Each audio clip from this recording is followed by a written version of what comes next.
So we will discuss here doing versus being. If you give attention to what's going on in our civilization, you will see very clearly that this type of civilization is about doing. And there is little emphasis on being. So how this impacts your mental world? Well, if you look into your thinking, you will see that there are probably lots of thoughts around doing. What should I do now? What I will do later? What I will do tomorrow? So that we have introjected into our thinking and mind this focus, this issue that pertains to our civilization.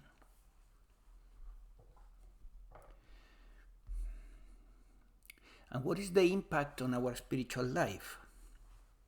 Well, our spiritual life is not necessarily about doing. I'm not saying that it does not have an aspect that is about doing, but the central point of the spiritual path is, what am I really? That's about being. So this doing in your mind becomes a distraction, right?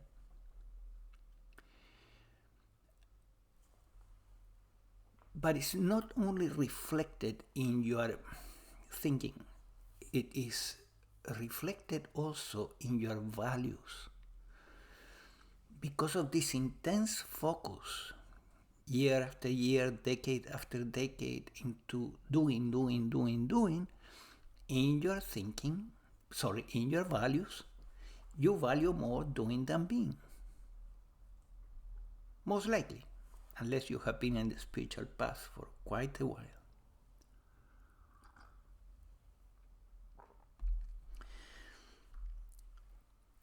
And this impact in your values has also an impact in what's going on in your life, because your values determine your life to a great degree. We tend to attract what we value. Let me give you an obvious example. If you value money, well, you will focus intensely into money, and probably you will attract money one way or another.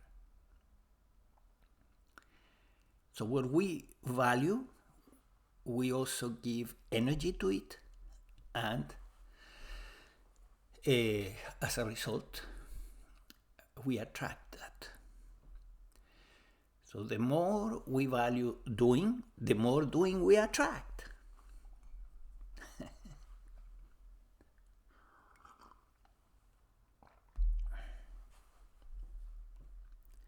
So it's a trap in a way. And what I'm going to share with you today is how you can get out of the trap. And there are ways to do it. The first thing is to become aware of what? First, the external, right? This intense focus into doing in our civilization. Just become aware of it. Notice it. Then become aware of how this is introjected into your thinking. Notice all the thinking that is going on in your head around doing. You will be surprised. lots of thinking about doing.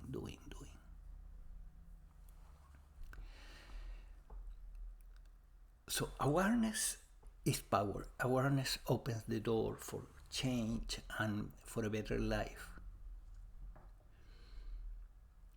But then, once you're aware of that there is a lot of thinking about doing, well, what you can do about it. So, what I would first recommend is that you use the surrendering technique and you surrender to consciousness, to the divine. You surrender this obsession with doing in the thinking process.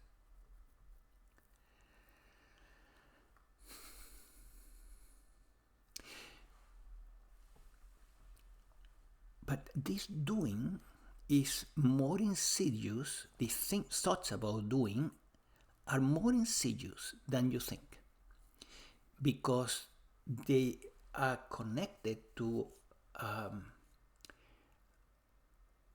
a silent assumption, and sometimes not so silent, that I am doing this, I am doing that, I am doing that. I am drinking coffee. I am recording this video. These are silent assumptions. And what is the result of this silent assumption that you are the doer? Well, living an unenlightened life. Because as you do throughout the day, this silent assumption is working in the background and is creating contraction instead of expansion and spaciousness. It's creating I-ness.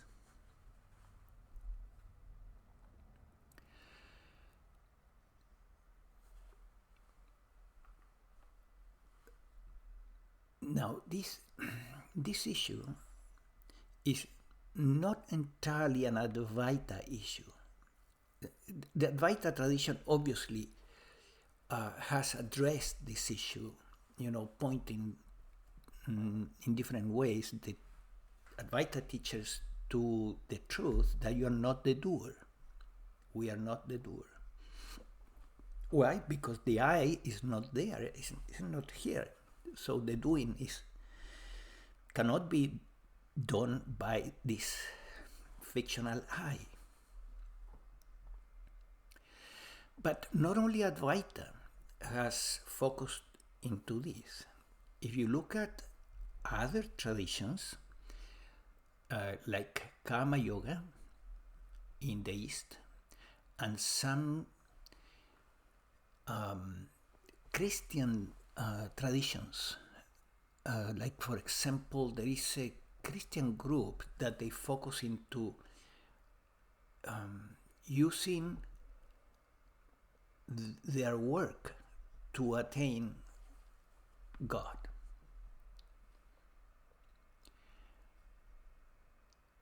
So the Karma Yoga and these Christian traditions will usually recommend the following practice. They will recommend that you offer your work to the divine, to God, or to consciousness, as a way to break free from expectations, attachment to the fruits of action, as it is well put in Karma Yoga, so that your actions can be more free from expectations, and you just trust that you do as a service to the divine, and the divine will take care of you, right? You don't have to have expectations around what is in here for me. I'm doing this. What will I get?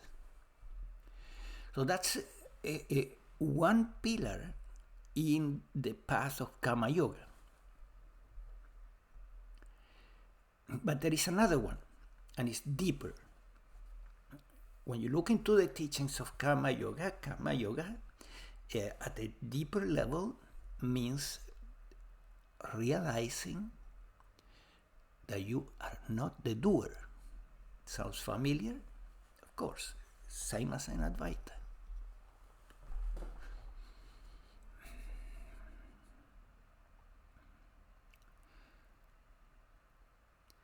So what can we do if we become aware of this situation, right? And hopefully through this video you are increasing awareness into this aspect of the spiritual path, and especially Advaita. But what can we do about it? And again, notice the word do, right? There's something we need to do to solve the problem.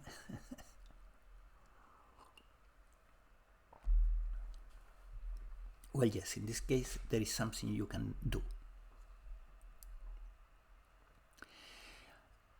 And it's trying to break free from not the doing, because the doing, in a way, will have to keep going. Procrastination is a bad habit, and psychology has proven that procrastination leads to anxiety and depression. So you don't want that, right?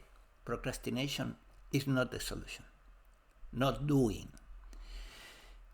The solution comes by breaking free from the silent assumption that you are doing. That's the path. That's the real effective way to do it. You need to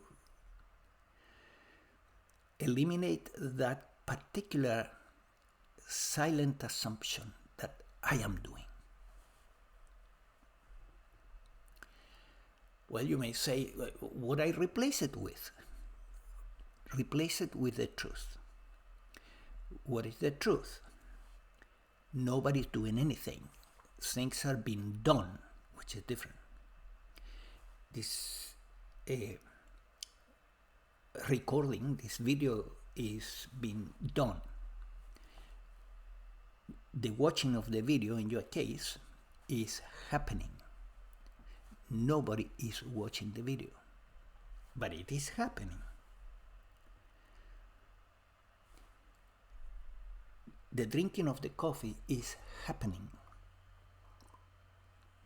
It's happening, and nobody's doing it. That is the truth. The universe is unfolding automatically, as Nisargadatta explains. Unfolding automatically, and everything is happening automatically, spontaneously. Nobody's doing anything. That's the truth. So we need to replace that silent assumption that we have throughout the day that I am doing for this is just happening. Nobody's doing it.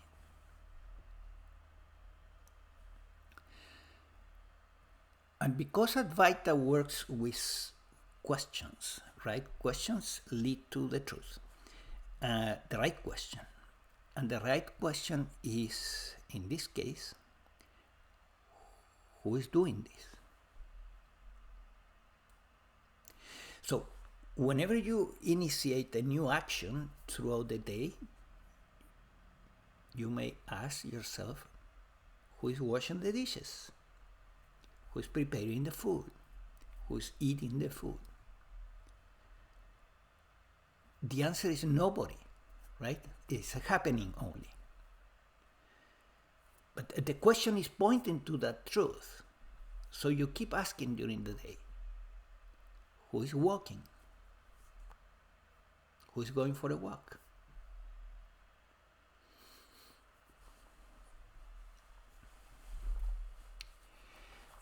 This, you could call it a practice if you want, but it's more than a practice. I would say it's simply a reprogramming of the mind-body system. that has crooked programs.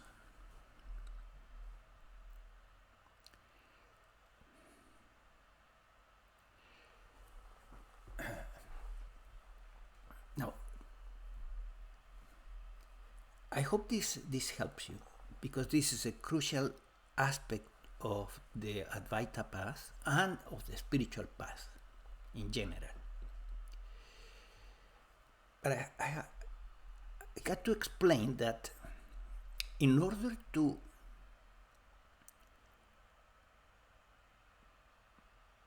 come to these realizations and to even practice this, what helps a lot is attain awakening first. The awakening has to happen so that when it comes to practice this type of more advanced practices, or when it comes to dwell on these issues, you have a clear understanding. Not only because you read it in books, but because you saw it directly.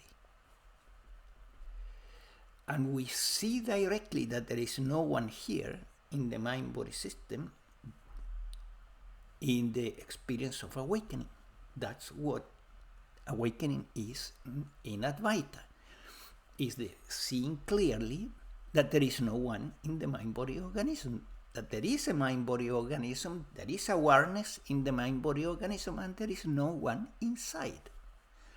That realization has to come. That's called awakening. And why is so important? Because it will make everything else easier, including what we have discussed in this video.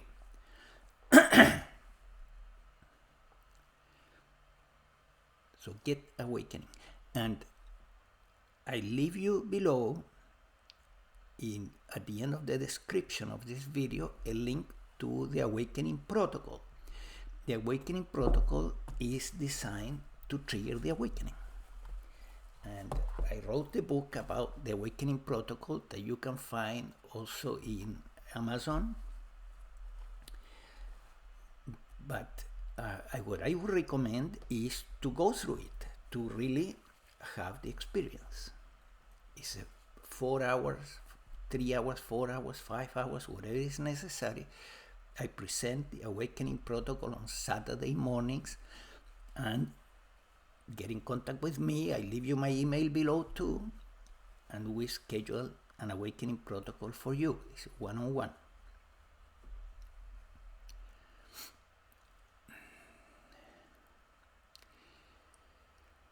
And if you have already awakened, which may be the case, lots of people are waking up with Advaita. The Advaita teachings are very effective. So if that is your case, an awakening has already happened clearly, then you are likely in the phase that you want to embody that you don't want it just to be a knowledge that was realized at a certain point in your life, but it's not impacting your everyday life, moment to moment. It's not making you empty. That's where you want to be, right? Empty of self. No self. Little self I'm talking about. Empty of little self. All day long. That's the ultimate goal of embodiment. Now keep in mind that according to some Buddhists, it took the Buddha 3 years or something to wake up and 40 years to embody it. So the embodiment process is a long process. But once you take it seriously, if you don't, awakening will become a memory eventually. Oh yeah, that was interesting. No, you need to keep going. And if you're serious about embodiment, you may consider taking some coaching sessions for embodiment purposes. So my email is below, and we can schedule some coaching sessions for that purpose, for embodiment purposes.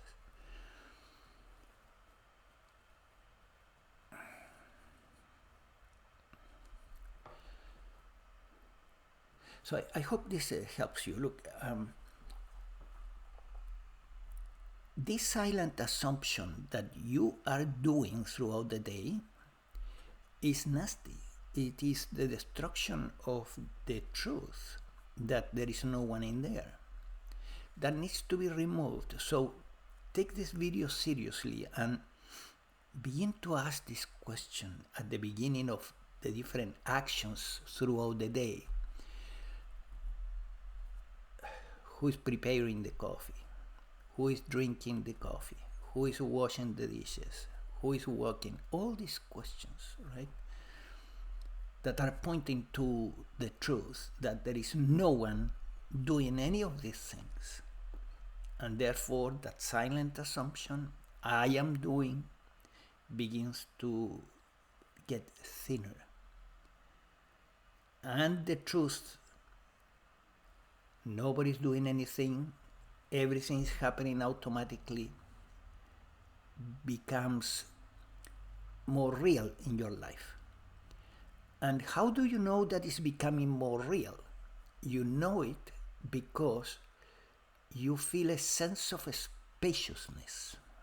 Eckhart Tolle talks about this. He calls it spaciousness. The Buddhists have called it emptiness. It's an internal experience of spaciousness.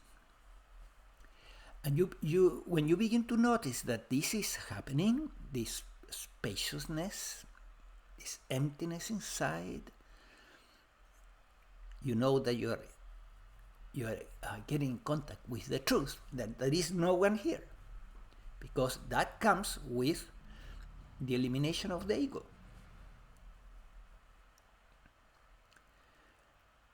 All right. I hope this helps you. Take care.